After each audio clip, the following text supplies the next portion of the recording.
हम लोग आज पहुँचे हैं एडवोकेट महमूद पटेल साहब के पास पहुँचे हैं, जो वफ़ के ज़्यादातर केसेस ये लड़ते हैं। इनको काफ़ी अच्छी वफ़ की जानकारी है और माइनॉरिटी कमीशन में ये रुकन भी रह चुके हैं।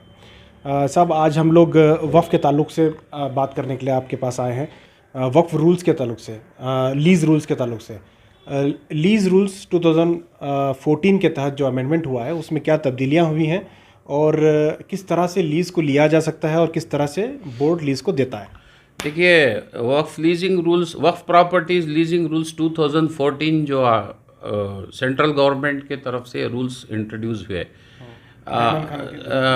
जब के रहमान खान साहब जो है सेंट्रल गवर्नमेंट में माइनॉरिटी मिनिस्टर थे, उनके दौर में जो है ये लीजिंग रूल्स आए। ये लीजिंग रूल्स जिस तारीख को इंट्रोड्यूस हुए, जिस तारीख को नोटिफिकेशन के ज़रिए हमारे स्टेट में इंट्रोड्यूस किया गया 2000 में, आई रिमेंबर 2015 में, 14 में बने रूल्स, 15 में I remember introduce state government में किया गया, स्टेट गवर्नमेंट ने किया। तो जिस तारीख से ये रूल बने, इम्प्लीमेंट हो रहे हैं, मतलब इन्फोर्स हो रहे हैं, उस तारीख से जो है वो ये रूल्स उन टेनेंट्स को लागू होंगे जो 2014 के बाद, रूल्स बनने के बाद, अगर औकाफ़ी जायदाद में किराएदार बनकर आ रहे हैं। जो टेनेंट 2014 से पहले ऑलरेडी हैं, उन पर वक्फ रूल्स का लागू करना मुनासिब नहीं है, सही नहीं है क़ानूनन। मेरा अपना ओपिनियन है, क्योंकि क़ानून जिस तारीख बनता है उस तारीख से इम्प्लीमेंटेशन होना चाहिए। ऐसा हो रहा है क्या? नहीं, you can not give retrospective effect of the leasing rules to those tenants in the waqf properties who are already there. हाँ, अगर कोई नया टेनेंट आ रहा है लीजिंग रूल्स इंट्रोड्यूस करने के बाद, उस पर ये रूल्स आप इम्प्लीमेंट कर सकते हैं।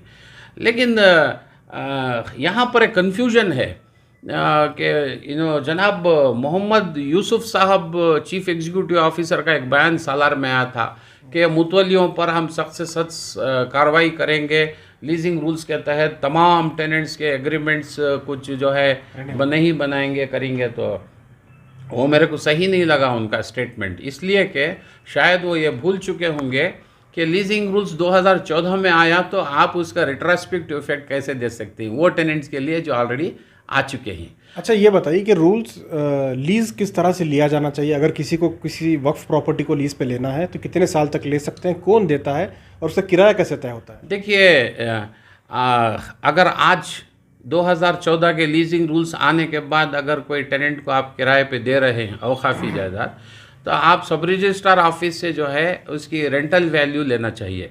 मुतवल्लियों को चाहिए कि उसकी रेंटल वैल्यू क्या है उसको असरटेन करके, या नहीं तो स्टेट गवर्नमेंट खुद जो है एरिया वाइज, जैसा प्रॉपर्टी रजिस्ट्रेशन के लिए, सेल डीड के लिए या गिफ्ट डीड के लिए या कोई और डीड ऑफ रिलिंग्विशमेंट, जो भी डॉक्यूमेंट बनता है, डीड ऑफ कन्वेंस, जिसे मार्केट वैल्यू लेके हम जो है उसके ऊपर को स्टैम्प ड्यूटी और रजिस्ट्रेशन फीस देके करते हैं।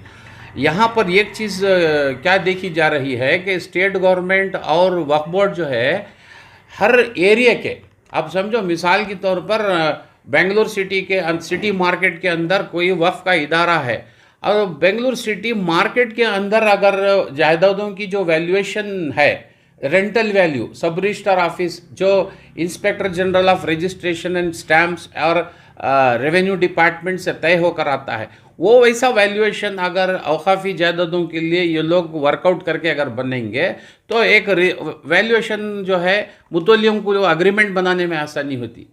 अब मुतवल्ली जो है मार्केट वैल्यू जो है, कोई बोल रहा 10 रुपये स्क्वायर फीट है, अगर कोई एलिगेशन लगाया नहीं हाँ 20 रुपये स्क्वायर फीट है, मुतवल्ली कुछ पैसे खा के 10 रुपये में दे दिए, तो बिला वजह वो मुतवल्ली जो है परेशान हो जाता।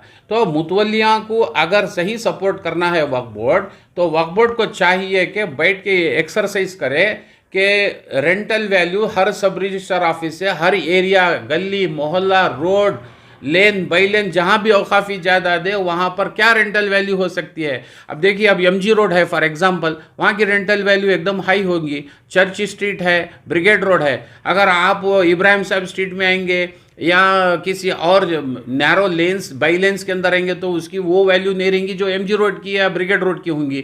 इसीलिए जैसा एरिया है वैसी वैल्यूएशन होती है, चाहे रेंटल वैल्यू हो या प्रॉपर्टी की मार्केट वैल्यू हो। अच्छा, ये बताइए कि अगर किसी को प्रॉपर्टी चाहिए, खाली ज़मीन है वफ़ की, वो लीज़ पे लेना चाहते हैं, कितने साल के लिए वो ले सकते हैं और वो एप्लीकेशन किसे दें? देखिए, अगर 1 साल के अंदर की मियाद लीज़ पर लेना चाहते हैं, चाहे वैकेंट लैंड हो या बिल्डिंग हो, वो मुतवल्ली से ले सकते हैं।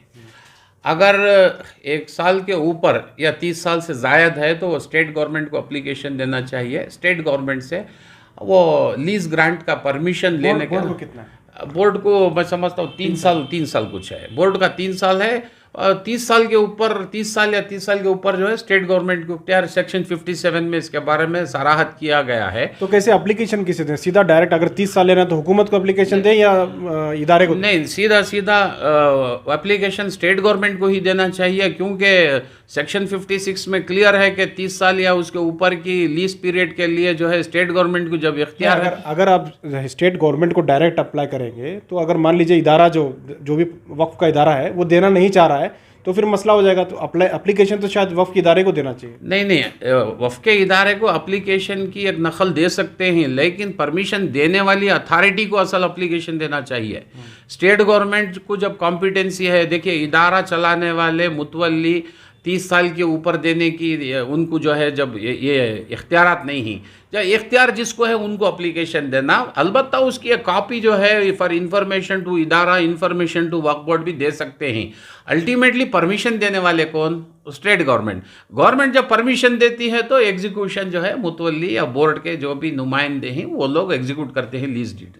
ऐसा होता है। अच्छा, बहुत सारे ऐसे लीज़ हैं जो ख़त्म हो चुके हैं, जैसे पुराने लीज़ हैं, अब्बास खान कॉलेज भी जहाँ चलती है सीएम में, उसका भी लीज़ ख़त्म हो चुका है, शायद वो अभी रिन्यूअल नहीं हुआ है। तो ऐसे बड़े जो लीज़ हैं, पुराने लीज़, इसको रिन्यूअल करने के लिए क्या प्रोसीजर होता है? देखिए, जो इदारे चाहे अब्बास खान कॉलेज हो या कोई और इदारा हो, जैसा आपका हसनत एजुकेशन सोसाइटी भी है, आलमीन है, जो भी इदारे लीज पे लिए हैं और जहाँ एजुकेशनल इंस्टीट्यूशन ऑलरेडी एस्टैब्लिश हैं, पहली बात तो वो लोग भी कुछ माइनॉरिटी का काम कर रहे हैं, माइनॉरिटी के बच्चों को जो है एजुकेशन फील्ड के अंदर वो भी लिफ्ट कर रहे हैं, वो खिदमत में लगे हुए हैं।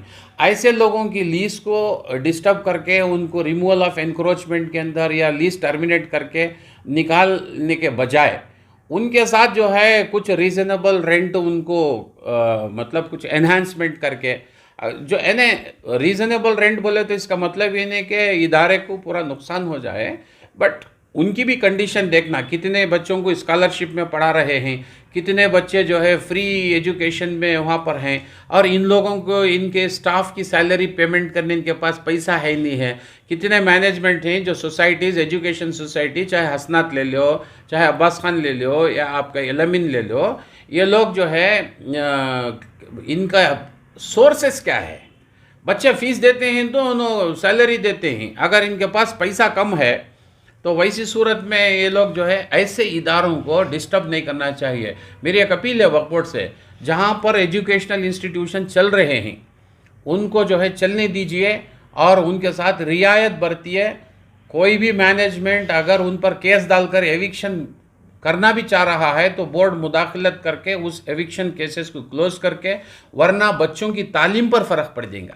आज एक क्लासरूम एस्टैब्लिश करना बड़ी मुश्किल होती है, अब जबकि वो लोग कई सदियों से या सालों से जो है वहाँ पर बड़े बड़े बिल्डिंग इन्वेस्टमेंट करके यहाँ से वहाँ से डोनेशन कलेक्ट करके बनाए हैं, तो उसको जो है उसी सोसाइटी, एजुकेशन सोसाइटी को और सपोर्ट करना चाहिए वक्फ बोर्ड, बजाय उनको निकालने के। बहुत बहुत शुक्रिया। ये थे एडवोकेट महमूद पटेल साहब, जो वफ़ के ताल्लुक़ से हमें ये सारी जानकारी दे रहे थे। हम लगातार आपको वफ़ के ताल्लुक़ से जानकारी पहुंचाते रहेंगे। आप लोगों को भी चाहिए कि आप वफ़ के कानून को पढ़ें, वक्फ एक्ट, वक्फ रूल्स, इसमें क्या अमेंडमेंट हुआ है, किस तरह से लीज़ रूल दिया जाना चाहिए, लिया जाना चाहिए, और बोर्ड को किस तरह से बोर्ड चलाया जाना चाहिए। अगर तमाम लोग वफ़ के कानून को जानेंगे तो आने वाले दिनों में वफ़ के ताल्लुक़ से जो गलतफ़हमियाँ हैं वो दूर हो सकती हैं, और वक़्फ में अगर कुछ घोटाले या बदनवानी हो भी रहे हैं तो उसे रोकने के लिए ये काम आ सकता है। आवाम को वफ़ के ताल्लुक़ से तवज्जो देने की ज़रूरत है, और हम आगे भी आपको लगातार वफ़ की जानकारी देते रहेंगे।